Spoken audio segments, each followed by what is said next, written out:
mau belajar mengerti apa rencana Tuhan dalam hidup kita, dan kita percaya bahwa janji Tuhan pasti digenapi bagi kita orang percaya dan sungguh-sungguh mengasihi Dia.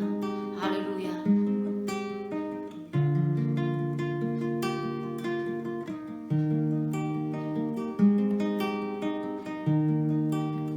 Ajarku mengerti semua kehendak-Mu, ajarku percaya hanya padamu. Ajarku mengerti Tuhan, ajarku mengerti segala rencana-Mu, ajarku percaya akan janji-Mu.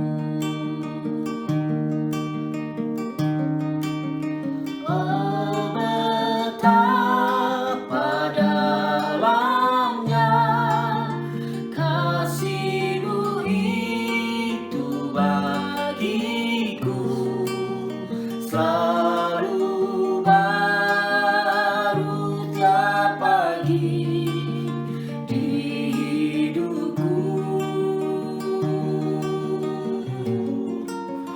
Oh, betapa indahnya rancangan itu bagiku, ajarku percaya akan janji-Mu, akan janji-Mu.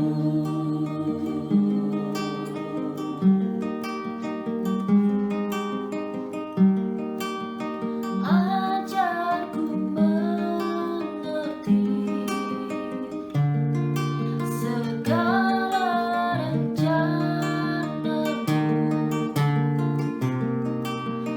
ajarku percaya akan janji-Mu. Oh, betapa dalamnya kasih-Mu itu bagiku, selalu baru tiap pagi di hidupku. Oh, betapa indahnya rancangan itu bagiku, ajarku percaya akan janji-Mu. Oh, betapa dalamnya, oh, betapa dalamnya kasih-Mu itu bagiku, selalu baru tiap pagi di hidupku. Oh, betapa indahnya rancangan itu bagiku, ajarku percaya akan janji-Mu. Ajarku percaya, ajarku percaya akan janji-Mu. Ajarku percaya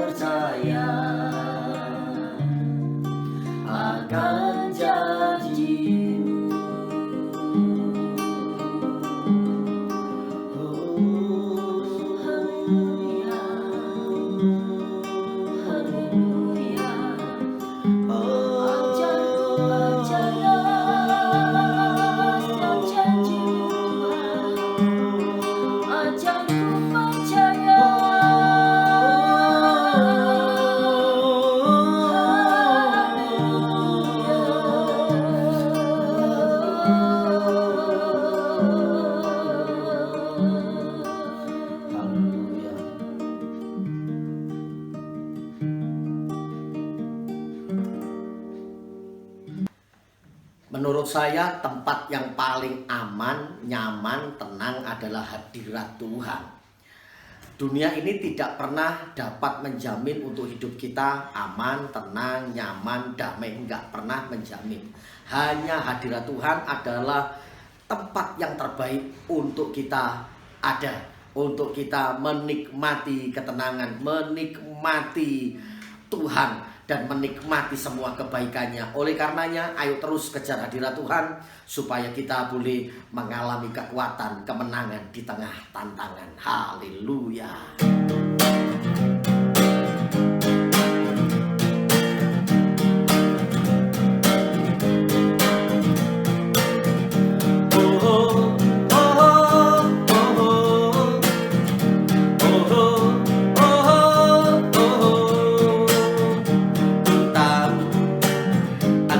Besertaku, janjimu kau tak tinggalkan.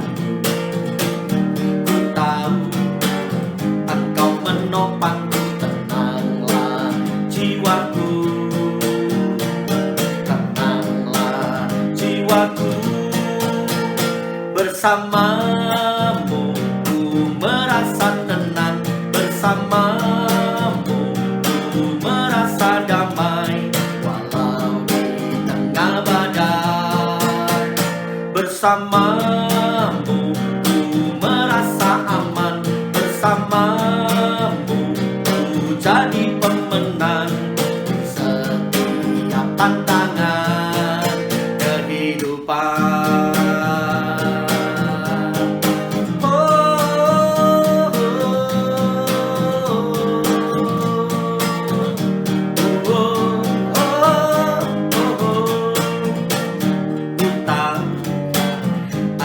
Besertaku, janjimu kau tak tinggalkanku.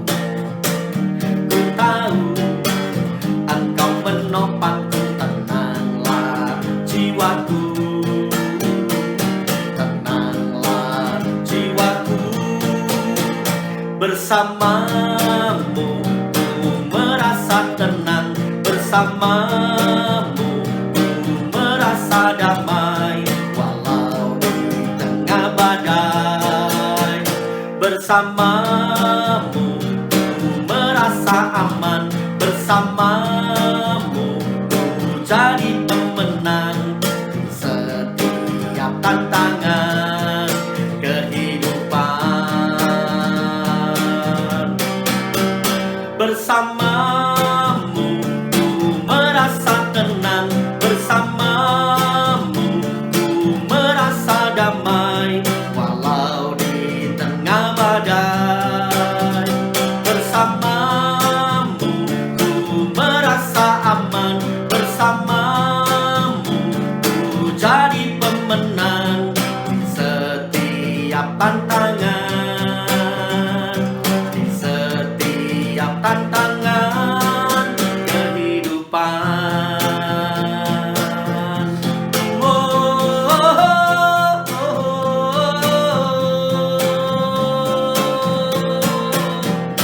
Haleluya, puji Tuhan, haleluya.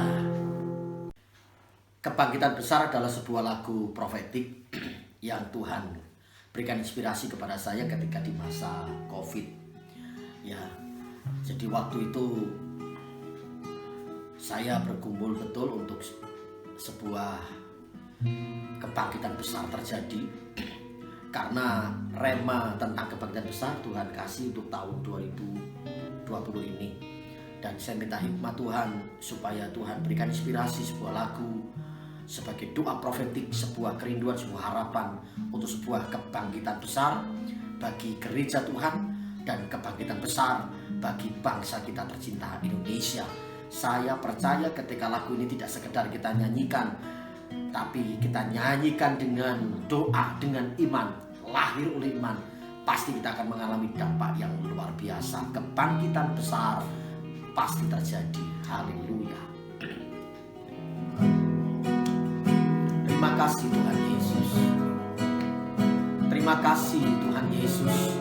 Kerinduan kami, Kau nyatakan kebangkitan besar buat bangsa ini. Inilah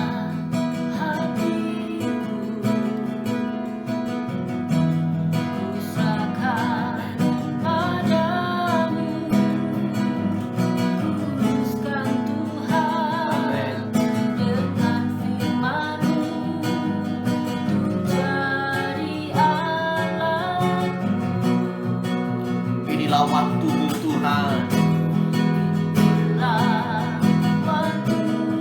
untuk kau genapi janji-janji-Mu Tuhan. Nyatakan kemuliaan-Mu Tuhan, dan keajaiban-Mu. Dengan iman kita katakan, kebangkitan besar pasti terjadi, kuasanya dinyatakan di sini, pemulihan pasti akan terjadi. Ku yakin, ku percaya, kebangkitan besar pasti terjadi, kuasanya dinyatakan di sini, penuaian pastikan digenapi. Ku yakin akan terjadi di sini. Haleluya.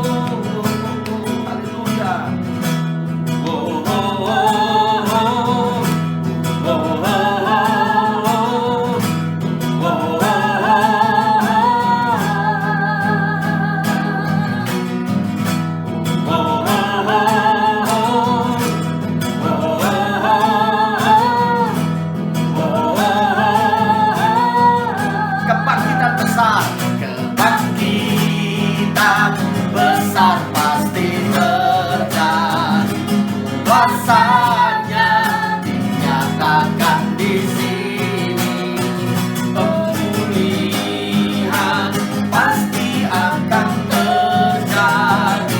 Ku yakin, ku percaya, kebangkitan besar pasti terjadi, kuasanya dinyatakan di sini, penuaian pastikan digenapi. Ku yakin akan terjadi, ku yakin akan terjadi, akan terjadi. Ku yakin pasti, ku yakin pasti terjadi di sini.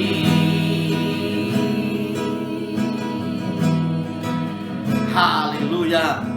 Mari bersama-sama kita imani kebangkitan besar pasti terjadi. Amin. Amin.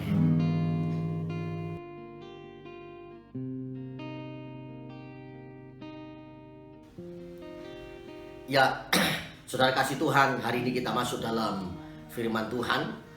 Sebelum saya sampaikan tentang firman Tuhan ini, saya akan awali dengan satu kisah tentang perjalanan Telios dimulai dari tahun 2009, yang tentunya nanti ada kaitannya dengan firman Tuhan yang akan saya sharingkan pada hari ini. Saudaraku, tahun 2009 adalah masa-masa di mana Telios mulai berdiri, tepatnya tanggal 15 Juni tahun 2009. Nah, pada tahun 2009 ini gereja kita dan saya khususnya, Tuhan izinkan mengalami berbagai banyak goncangan dan badai. Ya, begitu hebatnya yang kami alami dalam proses awal perintisan sehingga lahirlah gereja Telios atau GBI Telios tepatnya. Nah, saudara dikasih Tuhan, gereja ini punya ciri khas yang sangat kuat, dimulai dari perintisan awal, yaitu tentang kebersamaannya, yaitu tentang kekeluargaannya yang begitu erat, yang begitu akrab. Nah, kami mulai dengan 23 jiwa plus anak-anak itu, dan kami mulai dengan membangun sebuah keluarga di dalam Tuhan, keluarga yang kuat di dalam Tuhan. Nah, saat tahun 2009 inilah dimana ketika Telios berdiri, kami harus melewati masa-masa yang sulit, baik dalam sisi finansial maupun dalam sisi pelayanan, pengembangan, pertumbuhan pelayanan. Karena memang dengan jumlah yang sangat sedikit, dengan 23 jiwa plus anak-anak, tentunya untuk operasional pelayanan gereja akan sangat berat sekali untuk berjalan. Dan bahkan ada salah seorang yang pernah mengatakan sama saya bahwa perjalanan gerejamu mungkin hanya akan bertahan 3 bulan saja, setelah itu akan bubar, akan selesai, karena tidak mungkin you membangun sebuah gereja dengan keuangan yang sangat minim, yang sangat terbatas. Nah, pernyataan ini memang sempat mengintimidasi pikiran saya, tapi puji Tuhan saya cepat menolaknya dan berkata bahwa ini yang saya lakukan adalah pekerjaan Tuhan. Kalau pekerjaan Tuhan kita lakukan dengan sungguh-sungguh, dengan setia, pasti Tuhan akan menolong. Dan perkara-perkara ajaib Tuhan pasti dinyatakan ketika ada iman dan ada kesetiaan. Nah, saya mengabaikan perkataan itu dan saya tetap setia bagaimana membangun sebuah pelayanan. Ternyata hasilnya, dampaknya di luar dugaan. Tangan Tuhan menyertai, tangan Tuhan membela, tangan Tuhan menolong. Sampai hari ini, kalau gereja ini masih boleh melayani Tuhan, kalau hari ini, kalau hambanya masih diperkenan untuk melayani Tuhan, semua bukan karena kekuatan, kemampuan saya atau kemampuan kita semuanya, keluarga Telios, tapi semata-mata karena anugerah dan pertolongan Tuhan. Tuhan lewatkan kita dari masa-masa padang gurun. Di masa-masa padang gurun Tuhan sanggup kita dimampukan untuk melaluinya, melewatinya. Maka saya yakin jika Tuhan izinkan di tahun ini kita masuk dalam masa yang namanya pandemi, masa-masa yang orang katakan masa sulit. Saya percaya jika tahun-tahun yang lalu Tuhan sudah membela, Tuhan sudah menolong, Tuhan sudah menyertai, di tahun ini pula Tuhan pasti akan menolong kita. Yang penting sejauh mana jemaat, keluarga Telios hidup sungguh-sungguh setia di dalam Tuhan, hidup benar dalam Tuhan. Engkau gak kompromi dengan dosa, engkau gak main-main dengan dosa, tapi kita serius dengan Tuhan. Kita melayani dengan motivasi yang benar, yang tulus, yang kudus. Saya yakin pasti setiap keluarga Telios akan mengalami berkat demi berkat daripada Tuhan. Dan tidak kebetulan jika tahun ini kita mendeklarasikan sebagai tahun kebangkitan besar. Itu pasti akan terjadi. Itu pasti akan terjadi bagi anak-anak Tuhan yang sungguh-sungguh percaya, hidup dipimpin Roh Kudus, hidup dengan iman oleh iman, bekerja keras, bekerja giat, dan tentunya ada perkataan-perkataan firman yang diucapkan oleh mulutnya. Kita tanamkan di pikiran kita perkataan positif. Kita tanamkan di hati kita nilai-nilai firman Tuhan. Tanamkan hati kita benih-benih firman Tuhan. Dan nilai-nilai Kristus ada dalam hidup kita. Saya yakin, terlalu percaya bahwa kita pasti akan mengalami sebuah kebangkitan. Nah, saudara kasih Tuhan, ketika tahun 2009, kembali saya ngomong tahun ini karena ada kaitannya dengan, sekali lagi, dengan firman yang ingin saya sampaikan, saya bagikan. Tuhan izinkan mengalami sebuah badai yang hebat. Ya, bagaimana kami harus terseok-seok terus dalam sebuah pelayanan dengan segala sesuatu yang sangat minim, sangat minim. Dan puji Tuhan, Dia menyertai, Dia menolong selalu saya dan keluarga bagaimana melalui masa-masa sulit itu. Nah, ketika dalam pergumulan menghadapi masa sulit tahun 2009 ini, Tuhan kasih firman Tuhan yang ingin saya sampaikan pada kesempatan hari ini dan belum pernah saya tayangkan secara langsung melalui online. Dan kali ini ketika saya berdoa bergumul, Tuhan, apa yang harus saya sampaikan dalam khotbah minggu hari ini?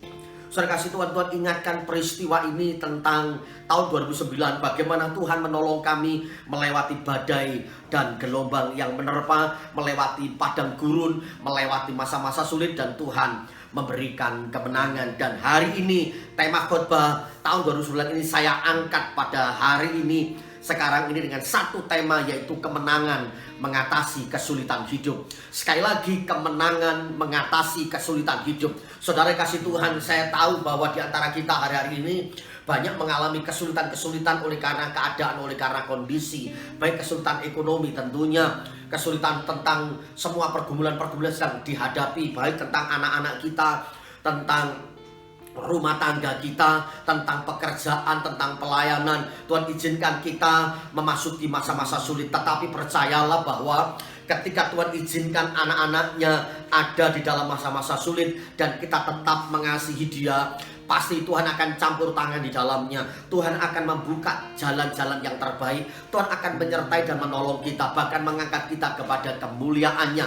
Saudara kasih Tuhan, mari kita mengingat bagaimana Tuhan menolong di masa-masa sulit. Saya yakin ada di antara saudara yang sudah mengalami bagaimana tangan Tuhan mengangkatmu, bagaimana tangan Tuhan memberkatimu. Siapakah kita dulu? Kita orang yang berdosa, kita orang yang jauh daripada Tuhan, kita seringkali mengecewakan Tuhan, kita seringkali tidak sungguh-sungguh dengan Tuhan. Tapi karena kebaikan Tuhan, karena kasih Tuhan, dibawalah kita, diangkatnya kita kepada satu tempat yang namanya kemuliaan, yaitu satu keadaan yang luar biasa, satu keadaan yang istimewa, satu keadaan yang indah yang Tuhan berikan bagi orang-orang yang mengasihi Tuhan. Nah, saudara kasih Tuhan, hari ini sekali lagi saya mau menyampaikan tentang kemenangan mengatasi kesulitan. Bagaimana kita dapat menang mengatasi kesulitan, bagaimana kita dapat keluar dan tampil jadi pemenang di tengah-tengah masa sulit seperti ini. Ada 3 hal, 3 kunci bagaimana kita boleh mengalami kemenangan. Dan saya berharap, saya berdoa Anda ingat ini baik-baik, dan terlebih jangan hanya Anda mengingat saja, tapi kita harus melakukannya. Katakan sama-sama saya dengan mengangkat tangan. Saya harus melakukannya. Sekali lagi, saya harus melakukannya. Mari kita lakukan dan kita akan lihat satu terobosan, satu kebangkitan besar akan Tuhan nyatakan dalam hidup kita. Nah, kunci yang pertama adalah milikilah daya tahan. Sekali lagi, miliki daya tahan, yaitu memiliki akar yang kuat, yang kokoh, mengakar di dalam Kristus. Jadi kita punya daya tahan karena kita mengakar kuat di dalam Kristus. Jadi kita melekat kuat di dalam firman Kristus. Bagian ini saya mengajak kita membuka Alkitab sama-sama di dalam Kolose 2 ayat 6. Ya, Kolose 2 ayat 6 dan 7. Demikian firman Tuhan. Kamu telah menerima Kristus Yesus Tuhan kita. Karena itu hendaklah hidupmu tetap di dalam Dia. Hendaklah kamu berakar di dalam Dia dan dibangun di atas Dia. Hendaklah kamu bertambah teguh dalam iman yang telah diajarkan kepadamu, dan hendaklah hatimu melimpah dengan syukur. Haleluya. Saudaraku, Rasul Paulus menuliskan surat kepada jemaat di Kolose ini sungguh luar biasa, bahwa dia mengingatkan kita sekalian sebagai orang-orang percaya mesti mengakar kuat di dalam Kristus, tinggal tetap di dalam Tuhan. Sekali lagi, tinggal tetap di dalam Tuhan, berakar dalam Dia, dibangun di atas Dia, dan bertambah teguh dalam iman yang telah diajarkan kepadamu. Ini kunci bahwa Anda dan saya harus memiliki daya tahan. Dan bagaimana kita dapat memiliki daya tahan, ketahanan yang kuat, yaitu ketika kita mengakar di dalam firman Tuhan. Bukan sekedar mengakar kuat, tinggal tetap. Haleluya. Bagian ini saya kasih satu ilustrasi tentang pohon korma. Saudara kasih Tuhan, pohon korma bertumbuh di tengah-tengah padang gurun. Satu kondisi yang sangat panas, terik matahari begitu hebat, luar biasa. Tapi pohon ini dapat bertumbuh tanpa mengalami kekeringan dan harus mati karena kena cuaca yang panas. Pohon ini kuat walaupun diterpa badai angin yang begitu kuat, dia tetap bertahan. Mengapa demikian? Karena pohon korma punya daya tahan yang luar biasa. Bahkan karena dia punya daya tahan yang hebat, yang bertumbuh di udara yang sangat panas, di padang gurun, tapi justru menghasilkan hasil buah yang terbaik, manis, yaitu korma. Kita tahu sekalian bahwa korma ini seringkali dikonsumsi di hari-hari Lebaran. Itu lalu nyebar dengan rupa, dan orang suka dengan makanan yang bergizi ini, yang berkualitas ini, yaitu buah kurma. Saudara kasih Tuhan, ada banyak keunggulan dari kurma ini, dan kita hari ini tidak bicara tentang bagaimana keunggulannya, bagaimana buahnya, bagaimana dia hebat, tapi kita belajar bagaimana dia dapat bertahan di tengah-tengah badai, bagaimana dia bertahan menghadapi masa terik dan tetap menghasilkan buah yang terbaik. Ini penting buat kita sekalian. Bagaimana kita tetap menghasilkan buah. jadi berkat di masa kering, di masa sulit. Bagaimana kita punya daya tahan sekalipun harus mengalami tantangan dan goncangan, yaitu alasannya punya daya tahan. Kenapa daya tahannya luar biasa pohon korma ini? Karena sejak benih ini ditanam di tanah gurun ini, lalu kemudian ketika digali tentunya, lalu ditaruhlah benih di dalam tanah tersebut, kemudian ditutupi di atas tanah itu dengan sebuah batu. Anda bisa bayangkan bagaimana pohon ini atau buah ini dapat bertumbuh ke atas karena ditekan oleh batu, ditekan oleh masalah. Nah, seringkali bagaimana saudara saya kuat menghadapi masalah, kuat menghadapi tantangan badai, kita harus mengalami sebuah tekanan. Nah, ketika kita menghadapi persoalan dengan tekanan-tekanan yang hebat, justru kita akan semakin kuat. Justru kita akan memiliki daya tahan. Kita akan memiliki tahan banting, maksudnya kurang lebih seperti itu. Tahan banting yang hebat. Nah, ditekan. Kemudian akhirnya tentunya dia tidak bisa ke atas. Yang dilakukannya, dia merambatkan akar-akarnya ke bawah. Dia terus semakin memperluas, mengembangkan akar-akar untuk mencari sumber-sumber mata air. Untuk terus mencari akar, terus bergerak, mengakar kuat ke dalam, ke bawah. Terus membangun akar dulu, membangun akar, sampai ketemu sumber mata air yang cukup. Nah, ketika akarnya sudah kuat dan konsumsi air didapatkan begitu banyak, cukup, maka apa yang terjadi? Batu yang ada, yang menindihnya, menekannya, bisa dapat dijungkilkannya, dikeluarkannya. Dia bisa keluar dari himpitan itu. Saudara yang dikasihi Tuhan, bagaimana dia punya kekuatan yang hebat? Karena dia telah mengakar kuat dan mendapatkan konsumsi sumber air, mata air yang cukup. Demikian dengan hidup kita, kekristenan kita.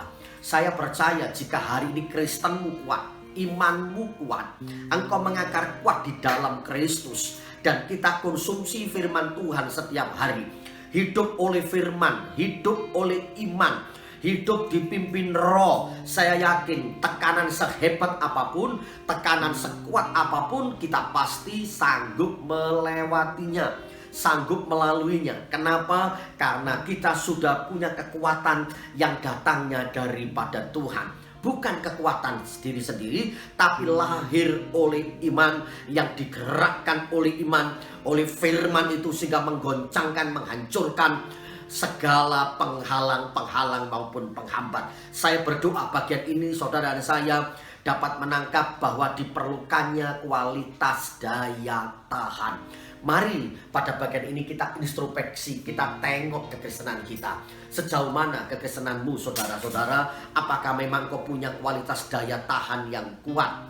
Ketika menghadapi badai, engkau tidak mengeluh. Menghadapi masa sulit, engkau tidak kecewa, engkau tidak cepat marah. Engkau menghadapi suamimu yang kurang memperhatikanmu, engkau melihat anak-anakmu yang seringkali menjengkelkanmu, engkau melihat keadaanmu yang membuat engkau makin sulit. Apakah engkau akan tinggalkan Tuhan? Apakah engkau mengeluh dan kecewa dengan keadaan? Atau justru kondisi ini membawa engkau semakin dekat dengan Tuhan, makin melekat dengan Tuhan, makin bergantung kepada Tuhan? Tergantung saudara sekalian. Hari ini firman Tuhan mengingatkan kita, rahasia pertama yang harus kita lakukan adalah miliki daya tahan, kualitas daya tahan, sehingga kita dimampukan untuk melewati masa-masa yang sulit. Karena kita mengakar kuat di dalam firman, hidupi firman Tuhan, sehingga kita keluar jadi pemenang. Sehebat, seberat apapun masalah yang terjadi, kita tetap mampu mengatasinya. Haleluya, haleluya.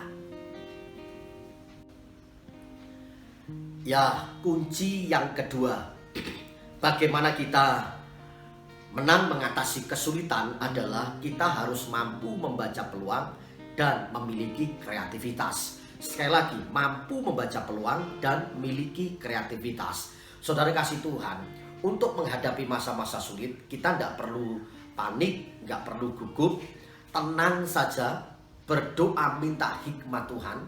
Lalu kemudian kita harus mulai belajar membaca sebuah peluang-peluang yang ada. Saya yakin di tengah persoalan pasti Tuhan izinkan Anda melihat satu peluang-peluang yang baru untuk bisa kita kerjakan. Sekalipun kelihatannya berat, tapi belajarlah untuk membaca peluang dan miliki kreativitas. Ini adalah rahasia bagaimana Anda mengalami kemenangan ketika dihadapkan dengan masa-masa sulit.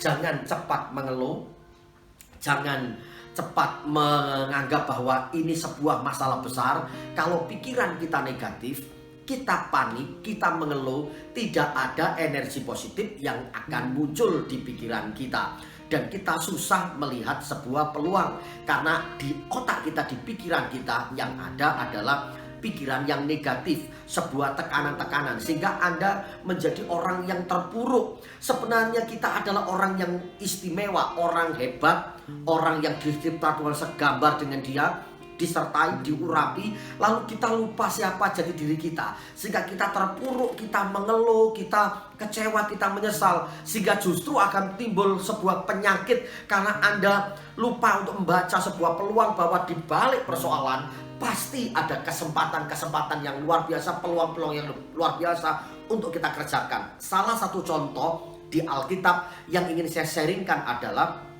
kisah tentang Paulus dan Silas yang tertulis di dalam Kisah Para Rasul pasal yang ke-16 ayat 19 dan seterusnya, tentang bagaimana Paulus dan Silas ketika dia di penjara di Filipi. Saudara dikasih Tuhan, Paulus dan Silas ini tidak melakukan sebuah kejahatan atau kriminal, tapi melayani. Dan ketika mereka berdua melayani, yang terjadi justru dua orang ini ditangkap lalu dijebloskan ke dalam penjara yang paling gelap, yang paling aman ya, karena memang kepala penjara memberikan pesan, jaga dengan ketat, jaga dengan sungguh-sungguh, jangan sampai dua tahanan ini dapat lepas. Maka caranya di penjara pun sangat, menurut saya sangat fantastis, sangat mengerikan sekali. Sudah dijaga ketat, posisi penjaranya ada di dalam gua seperti itu pun masih kaki mereka dibelenggu, diborgol. Jadi secara lahiriah tidak mungkin mereka bisa keluar dari masalah. Ini sebuah problem, ini sebuah padang gurun, ini sebuah kesulitan hebat. Tapi Anda perhatikan, mari kita lihat di dalam Kisah Para Rasul 16 ayat 23. Setelah mereka berkali-kali didera, mereka dilemparkan ke dalam penjara. Kepala penjara diperintahkan untuk menjaga mereka dengan sungguh-sungguh. Ayat 24, sesuai dengan perintah itu kepala penjara memasukkan mereka ke ruang penjara yang paling tengah, paling aman, dan membelenggu kaki mereka dalam pasungan yang kuat. Jadi mereka dalam masalah yang sangat hebat, ya, sudah ditaruh di paling tengah, paling aman, kaki mereka dipasung dengan begitu kuatnya. Nah, ayat 25 menjelaskan tengah malam Paulus dan Silas ini berdoa memuji Tuhan. Nah, kalau ada orang dihadapkan dengan kesulitan, dengan masalah, lalu yang dilakukannya justru berdoa memuji Tuhan, ini artinya bahwa dua orang ini menganggap semua masalah ini Tuhan berperkara. Dia berpikir positif, pasti ada sesuatu yang Tuhan izinkan terjadi. Wah, mereka tidak melakukan satu kesalahan. Mereka melayani, tapi mereka harus menghadapi masa-masa sulit. Dan yang mereka lakukan justru berdoa memuji Tuhan. Nah, kekasih-kekasih Tuhan, mari kita belajar dari kisah ini bahwa saat kita dihadapkan dengan masa sulit, itu saat yang terbaik, peluang yang terbaik untuk kita mencari Tuhan. Katakan amin.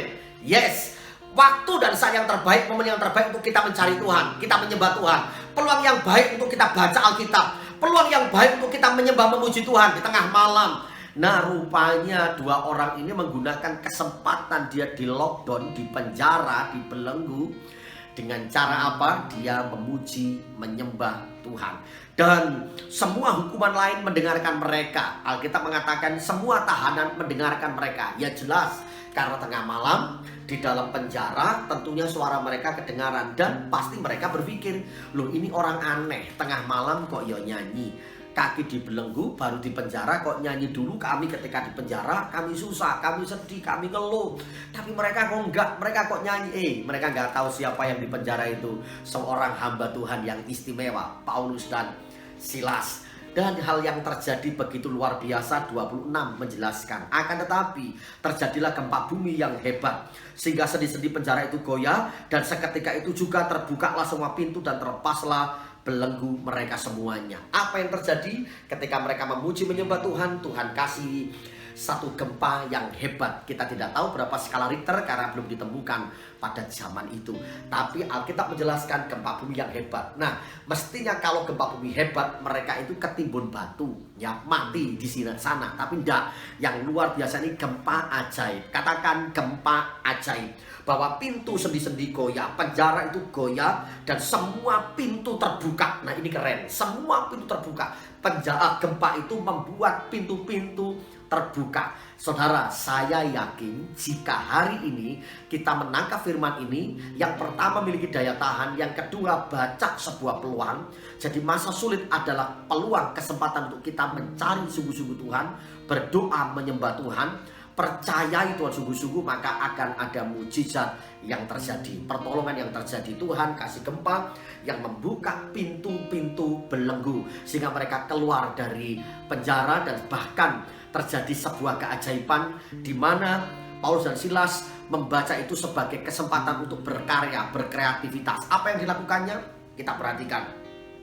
Kepala penjara menjadi target daripada Paulus dan Silas untuk dimenangkan.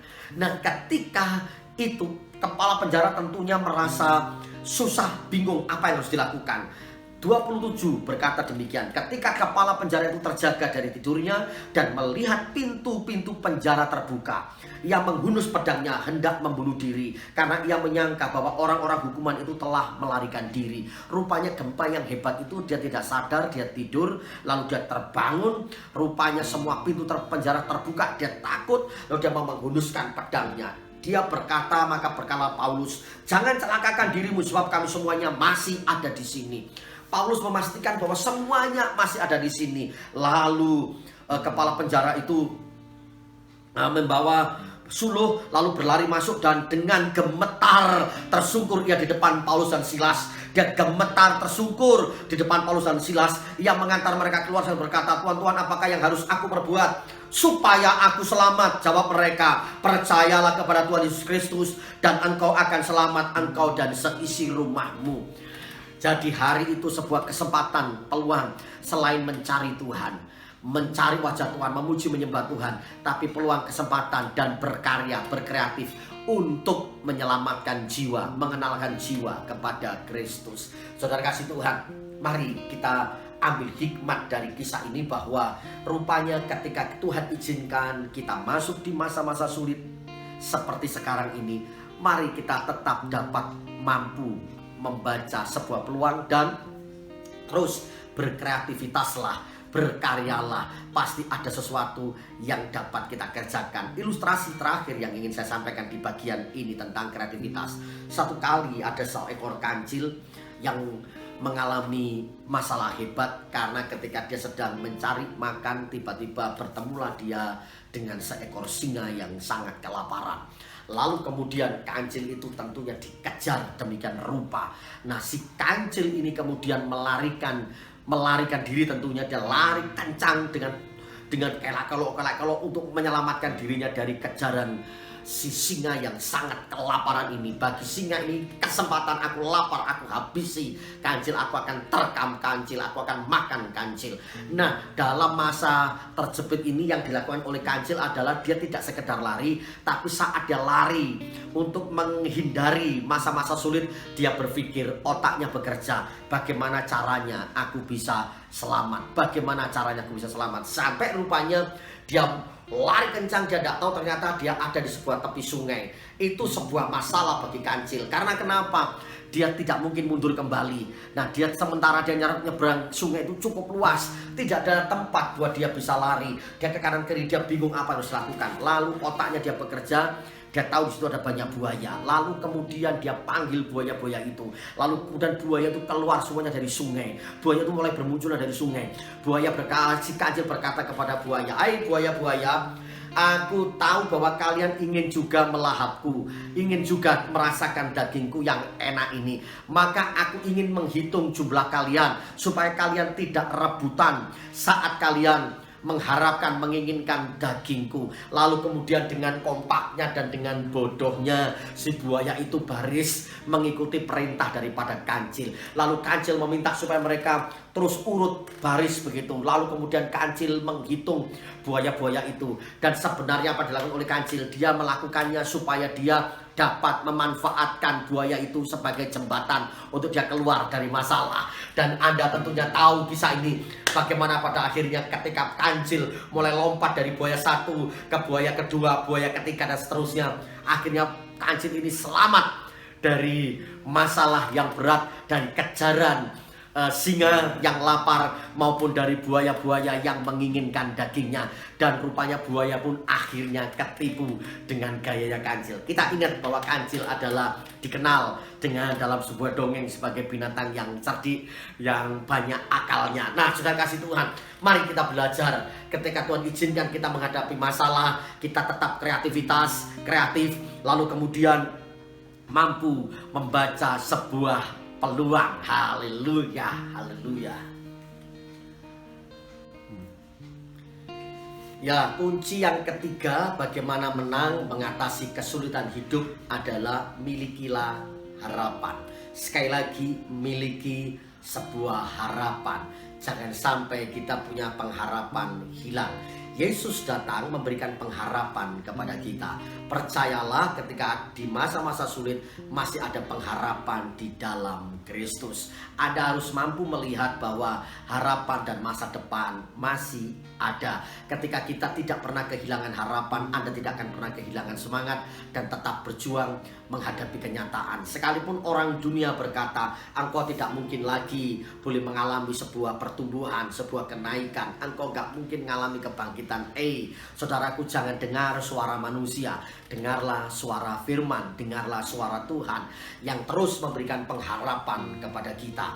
Satu contoh ketika Abraham menghadapi masalah hebat, di mana Abraham secara lahiriah dia tidak punya harapan untuk dasar untuk berharap, karena memang kondisi Abraham sudah sangat lanjut, sementara istrinya juga sudah tua, dan bukan hanya tua tapi juga mandul. Ya, saudara kasih Tuhan, tapi mereka tetap pegang janji Tuhan yang berkata bahwa aku akan membuat keturunanmu seperti pasir di laut, bintang di langit dan pasir di laut.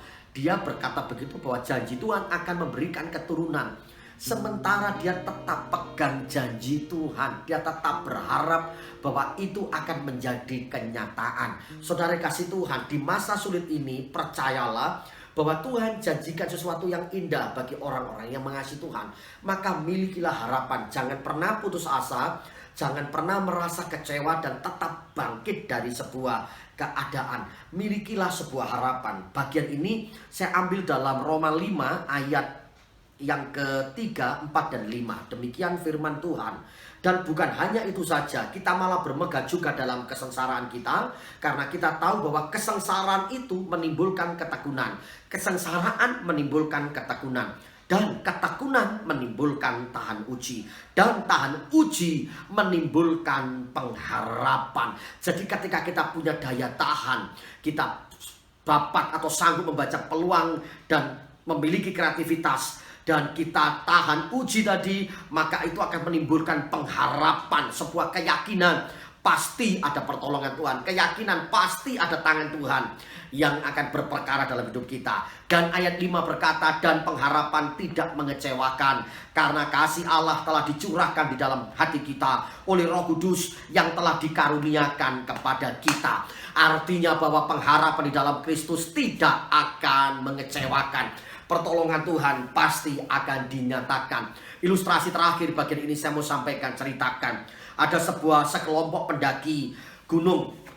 Mereka ketika mendaki gunung Everest, mereka mengalami masalah yang hebat karena mereka harus melewati badai salju di puncak Everest. Dan apa yang terjadi? Satu persatu mereka berjatuhan, satu persatu mereka berguguran, dan mereka tidak tahan dengan suhu dingin yang hebat. Mereka lepaskan tangannya, mereka jatuh. Nah, saudaraku, hanya ada dari sekian banyak yang mendaki, rupanya hanya ada 3 orang saja yang tetap bertahan dalam keadaan yang sulit ini. Lalu kemudian sang pemimpinnya berkata kepada dua orang teman yang tinggal bersama-sama. Dia berkata, sesaat lagi kita sudah mencapai puncak. Jangan pernah lihat ke bawah, lihatlah ke atas. Jangan pernah takut, terus miliki daya tahan. Ayo tetap kuat, kita harus sampai di atas. Nah, saudara kasih Tuhan, sang pemimpin ini meminta supaya dua temannya ini tidak lihat teman-temannya yang jatuh berguguran,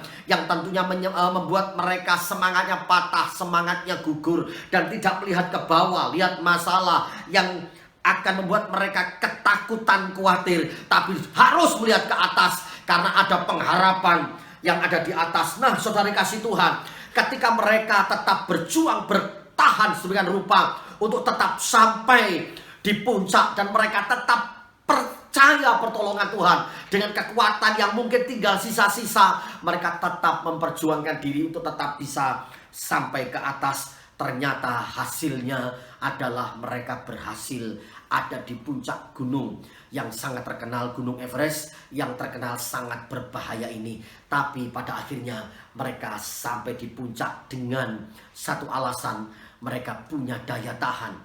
Mereka melihat ke atas, mereka masih mempercayai ada pengharapan, ada satu harapan untuk mereka bisa sampai di atas. Oleh karenanya hari ini saya mau ingatkan, kita diingatkan juga oleh firman ini, bahwa rupanya di masa-masa sulit yang Tuhan izinkan terjadi ini, jangan sampai kita kehilangan pengharapan.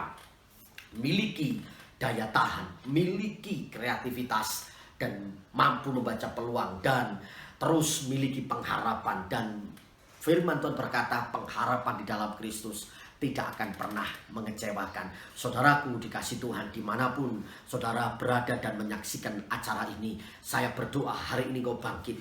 Hari ini engkau mulai berhenti untuk menyerah. Engkau tidak berkata, saya tidak mampu, saya tidak bisa. Engkau tidak berkata demikian. Tapi kita berkata, saya yakin Tuhan akan menolong saya. Saya yakin ada pengharapan yang luar biasa yang Tuhan sediakan bagi saya. Saya yakin Tuhan akan memberikan hikmat, pengertian kepada saya untuk apa yang harus saya kerjakan di masa-masa seperti ini. Saya berdoa Anda menemukan jawabannya melalui firman hari ini, dan engkau dikuatkan, diberkati oleh Tuhan. Haleluya, Tuhan Yesus memberkati. Ya, saudara kasih Tuhan, mari kita mengucap syukur untuk firman Tuhan yang kita dengar.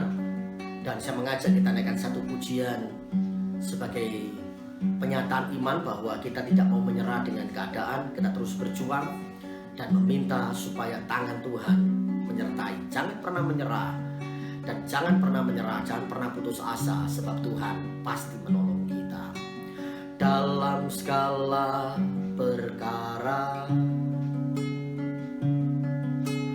Tuhan punya rencana yang lebih besar dari semua yang terpikirkan. Apapun yang kau perbuat, tak ada maksud jahat, sebab itu ku lakukan semua denganmu Tuhan. Ku tak akan menyerah pada apapun juga, sebelum ku coba semua yang ku bisa, tetapi ku berserah kepada kehendak-Mu. Hatiku percaya Tuhan punya rencana. Ku tak akan menyerah pada apapun juga, sebelum ku coba semua yang ku bisa, tetapi ku berserah kepada kehendak-Mu. Hatiku percaya Tuhan punya rencana. Hatiku percaya Tuhan punya rencana. Oh, hatiku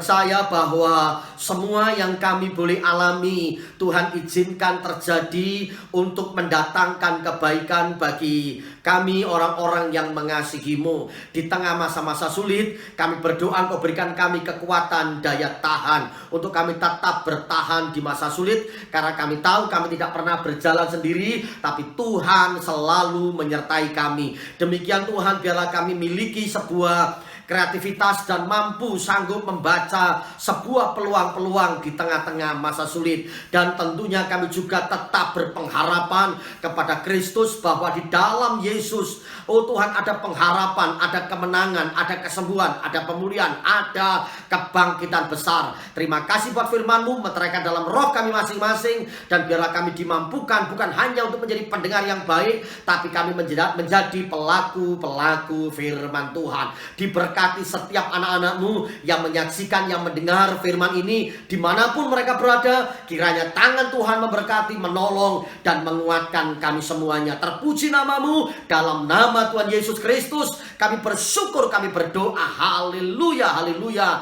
Katakan sama-sama, amin, amin, amin. Saudaraku, sebelum kita akhiri ibadah pagi ini, saya mau mengingatkan saudara sekalian untuk tetap setia membangun mesbah doa dengan keluarga, tetap setia melayani Tuhan sekalipun di masa-masa pandemi seperti ini, tetap membara di dalam Tuhan. Dan jangan lupa kita memberikan korban syukur, persembahan istimewa maupun persembahan persepuluhan. Saudara dapat berikan seperti yang sudah biasa Anda lakukan. Saudaraku, jangan pernah berhenti menabur, memberi, apalagi untuk pekerjaan Tuhan. Saya percaya bahwa dengan Anda setia perpuluhan, setia menabur, memberikan korban syukur kepada Tuhan, Tuhan akan memberkati saudara. Tidak pernah ditinggalkan, tidak pernah dibiarkan orang-orang yang memberi berkat, yang menabur. Terlebih dia memberikan perpuluhan karena Tuhan menjaga, melindungi hartanya, melindungi hidupnya, dijauhkan dari segala hal yang buruk. Oleh karenanya, mari kita setia dalam memberikan korban syukur dan perpuluhan kepada Tuhan. Haleluya. Baik, saudaraku, mari kita akhiri ibadah hari ini dengan mengucap syukur. Mari kita mengarahkan hati kita kepada Tuhan. Angkat tanganmu dan kita bersama-sama menyembah Tuhan, menerima berkat daripada Tuhan. Haleluya. Diberkatilah hidupku, diberkati keluargaku, diberkati masa depanku. Kau limpahkan kasih setiamu, makin naik, makin naik, makin kuat, makin istimewa dalam Tuhan, makin tinggi, makin cepat, makin diperkenan oleh Tuhan. Sekali lagi diberkati, diberkatilah hidupku, diberkati keluargaku, diberkati masa depanku. Kau limpahkan kasih setiamu.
Berkatilah hidup saudara hari ini. Diberkati hidupmu, diberkati keluargamu, diberkati masa depanmu. Engkau terus makin naik, tidak turun. Engkau menjadi kepala, bukannya ekor. Engkau terus sanggup melewati masa-masa sulit, melihat pertolongan dan mujizat Tuhan. Oh, anak-anakmu penuh hikmat, anak-anakmu punya masa depan yang terbaik. Diberkati lumbung-lumbungmu, diberkati keluar masukmu. Sekarang saudaraku, terimalah anugerah dan damai sejahtera dari Allah Bapa, cinta, kasih karunia dari Tuhan Yesus Kristus, persekutuan, kekuatan, penghiburan dari Allah Roh Kudus menyertai, memberkati saudara sekalian dari sekarang ini sampai Maranatha. Tuhan Yesus datang kali yang kedua, mengangkat kita dalam awan kemuliaannya. Kita yang percaya dan mengasihi Tuhan sama-sama berkata, amin, amin.